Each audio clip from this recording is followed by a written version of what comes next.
జై శ్రీరామ్. గత 25 సంవత్సరాల నుంచి కాశీ విశ్వనాథుడి అనుగ్రహంతో కాశీలో మరియు అనేక పుణ్యక్షేత్రాలలో విశేషమైన పర్వదినాలలో భక్తుల గోత్రనామాలు స్వయంభూ దేవతల సన్నిధిలో ఆలయంలో చదివి స్వయంభూ దేవతలకు పూజలు చేసి స్వయంభూ దేవతలకు అభిషేకించినటువంటి తీర్థము, నివేదించినటువంటి ప్రసాదము, అర్చించినటువంటి కుంకుమ, హోమం చేసినటువంటి విభూతి, పంచముఖి రుద్రాక్ష, రక్షా కంకణం మొదలైనవి భక్తులకు పంపిస్తూ రావటం జరుగుతోంది.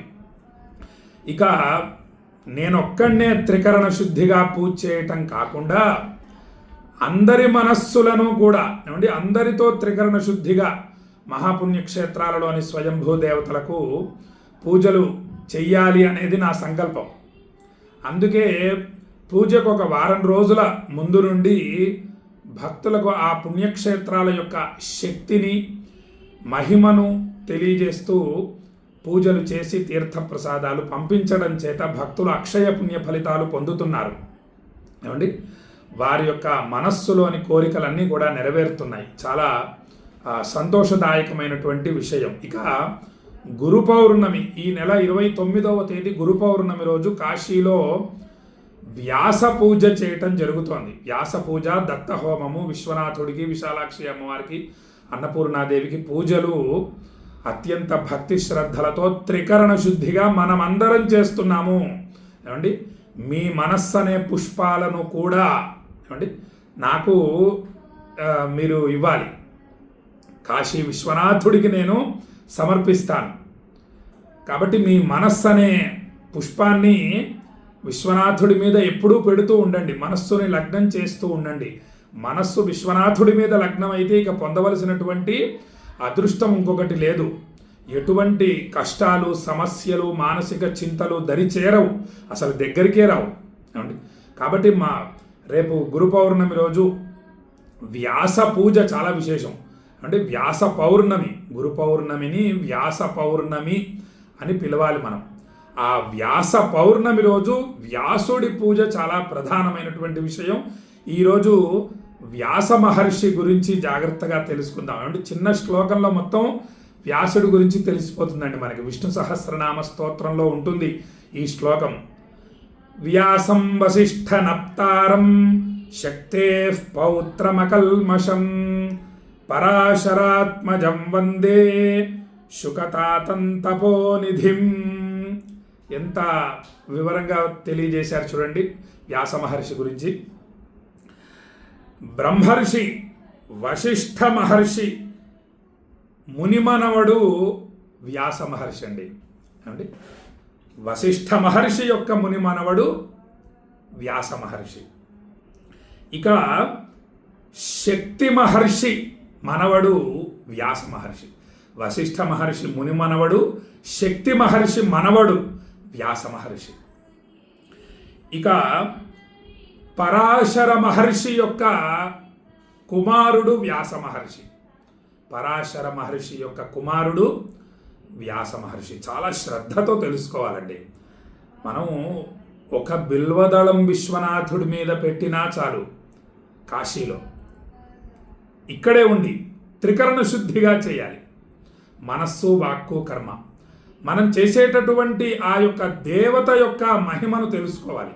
ఇంట్లో సత్యనారాయణ స్వామి వ్రతం చేస్తున్నాం అనుకోండి, జాగ్రత్తగా మనము 2-3 రోజుల ముందు నుంచి లేదా ఒక వారం రోజుల ముందు నుంచి ఆ యొక్క స్వామి లీలలు తెలుసుకోవాలి. భాగవతం చదవచ్చండి. భాగవతంలో శ్రీకృష్ణ పరమాత్మ యొక్క లీలలు అనేకం ఉంటాయి కదా. వాటిని రోజు ఒక పావు గంట సమయం, అరగంట సమయం చదువుతూ సత్యనారాయణ స్వామి వ్రతం చేయడం వల్ల విశేష ఫలితాలు కలుగుతాయి. ఇక శివుడికి అభిషేకం ప్రతి నెల కూడా పౌర్ణమి రోజు, మాస శివరాత్రి రోజు మన ఇంటికి బ్రాహ్మణోత్తములను పిలిపించుకోవాలి. పౌర్ణమి రోజు ఒకసారి కుంకుమార్చన, ఒకసారి చండీ హోమం చేయించుకోవాలి మన ఇంట్లో. ఇక మాస శివరాత్రి రోజు అభిషేకం. ఈ విధంగా భూసురులు, సమస్త దేవీ దేవతల యొక్క స్వరూపమే బ్రాహ్మణోత్తములు. వాళ్ళు మన ఇంటికి వస్తూ ఉండాలి ఏదో ఒక కారణం చేత. ఏకాదశి రోజు రమ్మని కోరాలి, విష్ణు సహస్రనామ స్తోత్ర పారాయణ చేయండి గురువుగారని కోరాలి. వారికి యథాశక్తిగా దక్షిణ ఇచ్చి వారిని సంతోషపరుస్తూ వారి ఆశీర్వచనాన్ని పొందుతూ ఉండాలి. కాబట్టి వ్యాస పూజ ఏదైతే ఉందో ఆ వ్యాస మహర్షి గురించి జాగ్రత్తగా మనం తెలుసుకుంటున్నాం. ఆ వ్యాస మహర్షి వశిష్ఠ మహర్షి యొక్క మునిమనవడు, శక్తి మహర్షి యొక్క కుమారుడు, పరాశర మహర్షి యొక్క శక్తి మహర్షి యొక్క మనవడు, పరాశర మహర్షి యొక్క కుమారుడు, శుక మహర్షి తండ్రి. ఏమండి, వ్యాస మహర్షి యొక్క కుమారుడు శుక మహర్షి. భాగవతం చెప్పింది శుక మహర్షియే, శుకయోగీంద్రులు అంటారు కదా. కాబట్టి శుక మహర్షి యొక్క తండ్రి వ్యాస మహర్షి. ఎంత అద్భుతం కదండి, చాలా విశేషం. కాబట్టి ఇన్ని విశేషాలు ఉన్నటువంటి వ్యాస మహర్షిని మనము గురు పౌర్ణమి రోజు సేవిస్తున్నాము. ఇంకా ఎన్ని విశేషాలు ఉన్నాయో మనం క్లుప్తంగా తెలుసుకుందాము. పరాశర మహర్షి యొక్క కుమారుడు వ్యాస మహర్షి. తల్లి పేరు సత్యవతీదేవి. ఏమండి, మత్స్య గంధి అని కూడా పిలుస్తారు. ఏమండి, ఇక ఆషాఢ శుక్ల పౌర్ణమి, ఆషాఢ శుద్ధ పౌర్ణమి రోజు వ్యాస మహర్షి జన్మించారు. అందుకు అది వ్యాస పౌర్ణమి అయింది. వ్యాస పౌర్ణమి మనకు గురు పౌర్ణమి. ఇక ఒక ద్వీపంలో జన్మించాడు వ్యాస మహర్షి. ఎవరికి? పరాశర మహర్షికి మరియు సత్యవతీదేవికి ఒక ద్వీపంలో జన్మించాడు. అందుకు ఆయన పేరు ద్వైపాయనుడు. వ్యాస మహర్షి పేరు అసలైతే ద్వైపాయనుడు. అయితే ఆ పుట్టినటువంటి వ్యాస మహర్షి ఎలా ఉన్నారయ్యా అంటే, నల్లని వర్ణం కలిగి ఉండటం వల్ల కృష్ణుడు అని పిలిచారట. అంటే కృష్ణవర్ణం, నల్లటి వర్ణం వల్ల కృష్ణుడయ్యాడు. ద్వీపంలో జన్మించాడు కాబట్టి ద్వైపాయనుడు అయ్యాడు. కాబట్టి కృష్ణ ద్వైపాయనుడు. వ్యాస మహర్షి పేరు కృష్ణ ద్వైపాయనుడు. ఇక పూర్వం 4 వేదాలు కూడా ఒకే రాశిగా ఉండేది. అండి, 4 వేదాలు విభజించలేదు, వేదవ్యాస మహర్షి విభజించారు. అంటే కృష్ణద్వైపాయనుడు విభజించాడు.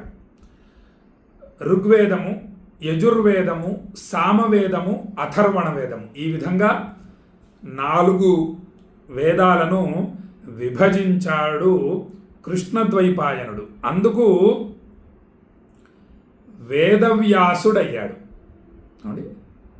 వేదవ్యాసుడు, వ్యాస మహర్షి అని ఎందుకు పిలిచారయ్యా అంటే, వేదాలను విభజించారు. ఎందుకంటే భవిష్యత్తులో అంటే కలియుగంలో 4 వేదాలు అభ్యసించడం అనేది అసాధ్యం.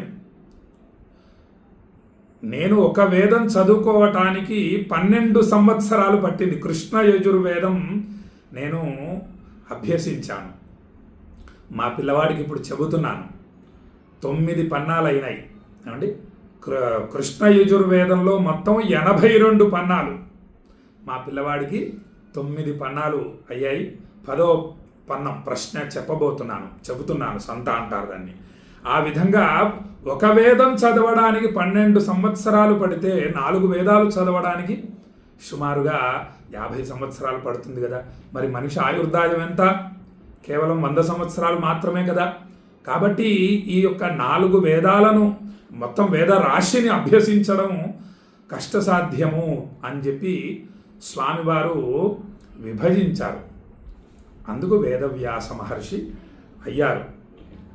ఒక వేదాన్ని ఋగ్వేదం, యజుర్వేదం, సామవేదం, అథర్వణ వేదం అనే 4 వేదాలుగా విభజించి మానవాళికి సులభంగా చదువుకునే మార్గాన్ని ఏర్పరిచారు. ఆ 4 వేదాలను ఆ 4 వేదాలను పైలుడు, వైశంపాయనుడు, జైమిని, సుమంతుడు అనే శిష్యులకు బోధించి గురు పరంపరను స్థాపించారు. వ్యాస పూజలో ఈ 4 కూడా వస్తారండి. పైలుడు, వైశంపాయనుడు, జైమిని, సుమంతుడు. వీరి నామాలు విన్నంత మాత్రాన మనకుండేటటువంటి కష్టాలన్నీ కూడా భస్మం అయిపోతాయి, తొలగిపోతాయి. అనేక మానసిక చింతలు తొలగిపోతాయండి. రేపు నేను మీకు వివరించే ప్రయత్నం చేస్తాను ఆ వ్యాస పూజలో వచ్చే గురుదేవతల పేర్లు. ఏమండి, ఇక పంచమ వేదంగా ప్రసిద్ధి చెందిన మహాభారతం రచించారు వ్యాస మహర్షి. భగవద్గీత వంటి అమూల్యమైన జ్ఞానరత్నాన్ని ప్రపంచానికి అందించారు. అష్టాదశ మహాపురాణాలు, బ్రహ్మసూత్రాలు మరియు శ్రీమద్ భాగవత మహాపురాణాన్ని రచించి సనాతన ధర్మాన్ని చిరస్థాయిగా నిలబెట్టారు వ్యాస మహర్షి. శుక మహర్షి వంటి మహాజ్ఞానిని తన కుమారునిగా తీర్చిదిద్ది పరమాత్మ జ్ఞానాన్ని లోకానికి వ్యాప్తి చేశారు. వేదాలు, శాస్త్రాలు, పురాణాలు, ఇతిహాసాల ద్వారా ధర్మం, భక్తి, జ్ఞానం, వైరాగ్య మార్గాలను ప్రపంచానికి బోధించిన జగద్గురువు వేదవ్యాస మహర్షి, చిరస్మరణీయులు. ఏమండి, కాబట్టి అటువంటి వ్యాస పౌర్ణమిని 29వ తేదీ మనం జరుపుకుంటున్నాము.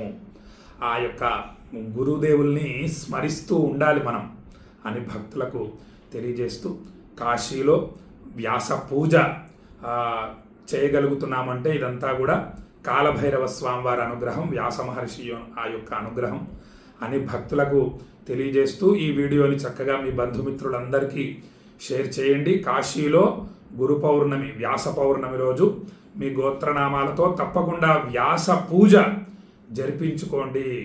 ఈశ్వరానుగ్రహంతో నేను చేయబోతున్నాను అని భక్తులకు తెలియజేస్తూ సెలవు తీసుకుంటున్నాను. జై శ్రీరామ్.